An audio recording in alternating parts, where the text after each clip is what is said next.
আমরা চলে আসলাম, এখন রওনা হব আমরা ডেভিস ফলের দেখার জন্য।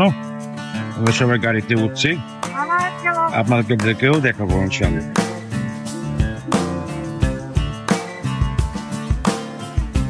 আঁকা বাঁকা পথ দিয়ে আমরা পাহাড়ের উঁচু থেকে নিচের দিকে যাচ্ছি। আর দেখতেই পাচ্ছেন আপনারা, শহরটাও আমরা দেখতে পাচ্ছি, যা আমরা পূর্বেও দেখেছিলাম যখন আমরা পাহাড়ের উপরের দিকটাতে যাচ্ছিলাম। শান্তি সুক্তা প্রেগোডার এই জায়গা থেকে ডেভিস ফল খুব একটা দূরে নয়। আমরা এখন সেখানটাতে যাচ্ছি ডেভিস ফল দেখার জন্য। দেখি, আমরা চেষ্টা করব আপনাদেরকেও দেখানোর জন্য।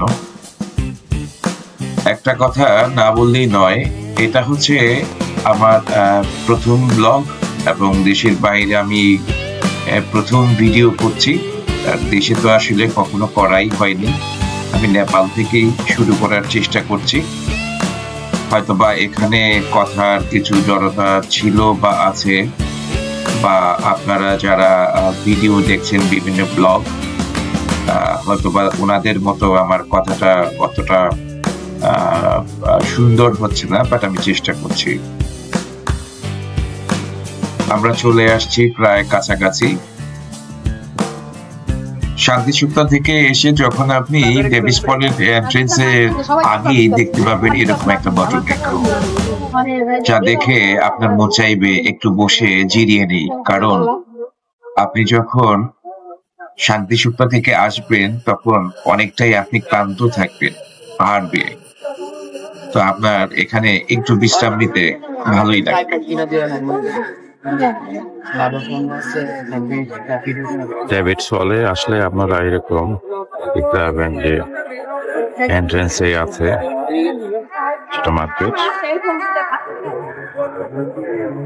এখান থেকে আপনারা আপনাদের প্রয়োজনীয় জিনিসপত্রগুলো নিতে পারবেন।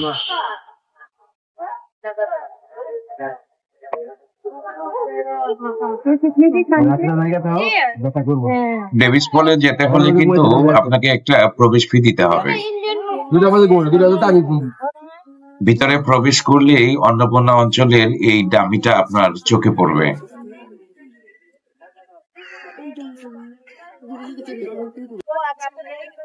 এখানে ছোট্ট করে ওনাদের বিবরণটা দেয়া আছে, কি কি আছে, কোথায় আছে, কিভাবে আছে। পাশাপাশি হচ্ছে বুদ্ধ কখন জন্মগ্রহণ করেছিলেন সেই বিষয়ে একটু ইনফরমেশন দেয়া আছে, আপনারা চাইলে দেখে নিতে পারেন।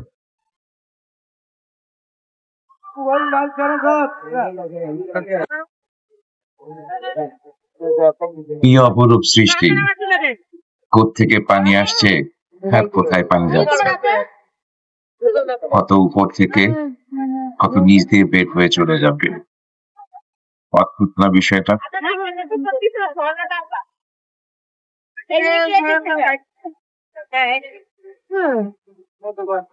দেখুন, গুপ্তেশ্বর মহাদেব ক্যাপটি কত সুন্দর কারুকার্য দ্বারা তৈরি করেছেন ওনারা। এটি জনসাধারণের জন্য 1994 সালে খুলে দেওয়া হয় এবং এটি সমুদ্র তল থেকে 772 মিটার নিচে অবস্থিত। দেখুন, আমরা যে ওপাশে পানিটা দেখে আসলাম যে নিচের দিকে ঝরছে পানিটা, ঠিক এখানে দেখুন যে আমরা দেখছি উপর থেকে আবার সেই একই নিচে পানিটা ঝরছে, ঝর্ণার পানিটা। কিন্তু পানিটা যাচ্ছে কোথায়, তাই না? এটাই হচ্ছে অবাক বিষয়। দেখুন, আল্লাহ কত ভাবে কত কিছু আমাদের জন্য সৃষ্টি করে রেখেছেন, শুধু বোঝানোর জন্য যে আল্লাহ সুবহানাহু ওয়া তাআলা কি না পারেন।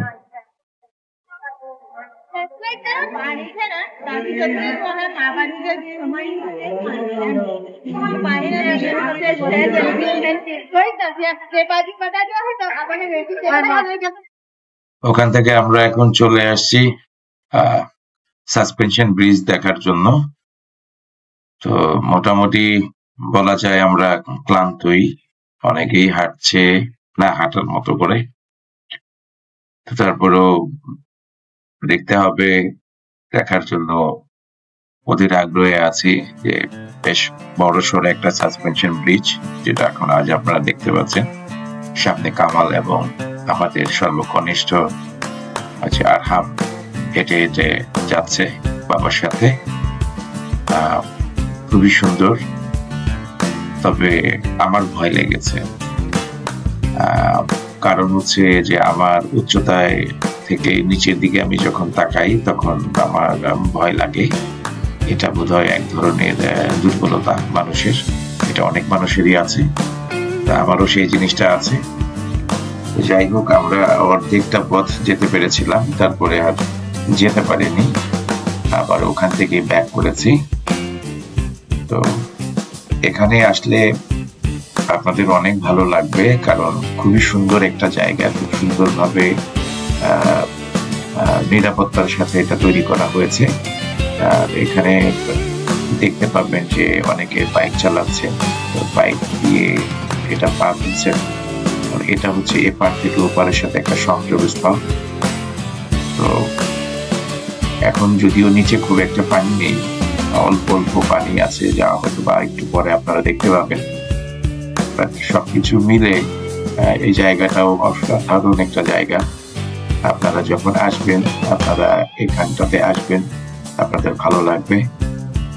আর সর্বোপরি আরেকটা কথা বলতে চাই, আমাদের এই ট্যুর সমস্ত প্ল্যানিংটা করে দিয়েছেন হচ্ছে No Borders Tour and Travels. ওদের সহায়তায় আমরা এটা সুন্দর একটা মার্জিত ট্যুর আমরা করতে পারছি। আমাদের সবকিছু আয়োজন করে দিয়েছে ওনারা, আমাদের টিকিট, আমাদের হোটেল বুকিং, আমাদের এখানে গাইড, সমস্ত কিছু, এবং আমাদের খানা দানা সবকিছু ইনক্লুডেড ছিল হোটেলের সাথে। এবং আমরা খুব সুন্দরভাবে ভ্রমণটা শেষ করেছি। আপনারা চাইলে ওনাদের সাথে যোগাযোগ করে আপনাদের ট্যুর প্ল্যান করতে পারেন। আমাদের এই 5 রাতের প্যাকেজটা নিতে আমাদের জনপ্রতি খরচ হয়েছিল ৬৬,০০০ টাকা করে।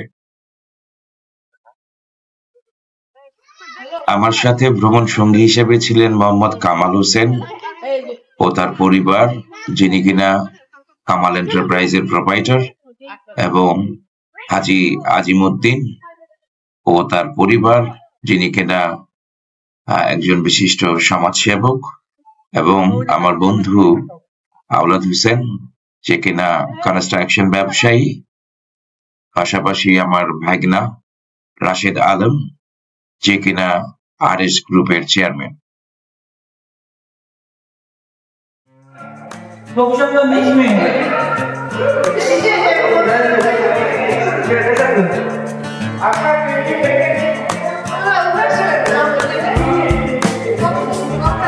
কেবল কারের জন্য আসলাম আমরা সবাই, একে একে ঢুকছে।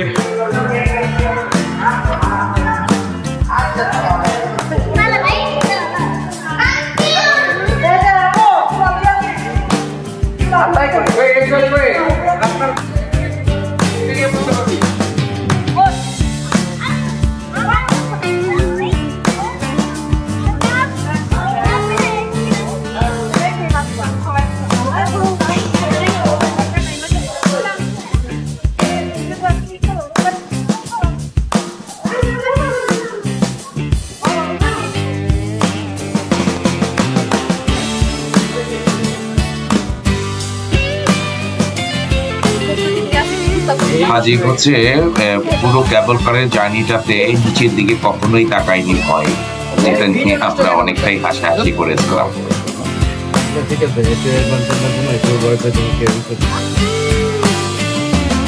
মাঝে মাঝে ধাক্কা মারবো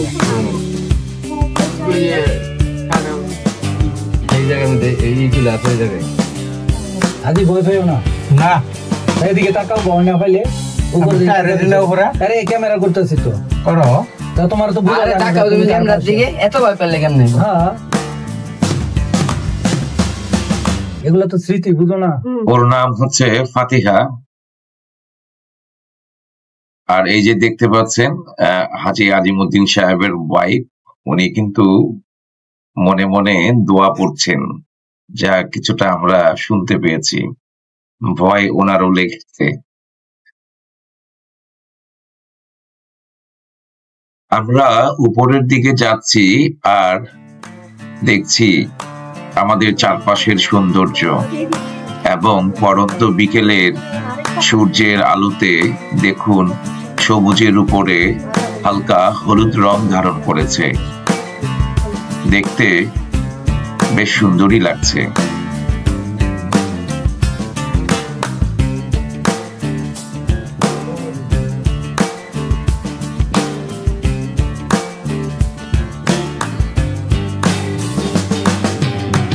অলরেডি আমরা অনেকটা উপরে চলে আসছি। ঘরবাড়িগুলো অনেক ছোট ছোট দেখাচ্ছে এবং যখন আমরা নিচে ছিলাম যে পাহাড়গুলো আপনারা দেখতে পাচ্ছেন তা অনেক বড় বড় দেখাচ্ছিল, কিন্তু এখন তাও বেশ ছোট আকারই মনে হচ্ছে। আর একটু পরেই কিন্তু সূর্য অস্ত যাবে। তো আমাদের টাইমিংটা আসলে ঠিক ওভাবে হয়নি। আমরা জানি না পুরোপুরি সূর্যাস্ত এখন থেকে আমরা দেখতে পাবো কিনা। তবে দেখুন পাহাড়ি রাস্তাগুলো, আসলে এখানকার জীবনযাত্রা, আমরা সৌন্দর্য দেখতে আসি কিন্তু এখানে মানুষের চলাচলের জন্য কিন্তু যারা এখানে বসবাস করছেন তাদের চলাচলটা কিন্তু বেশ কঠিন।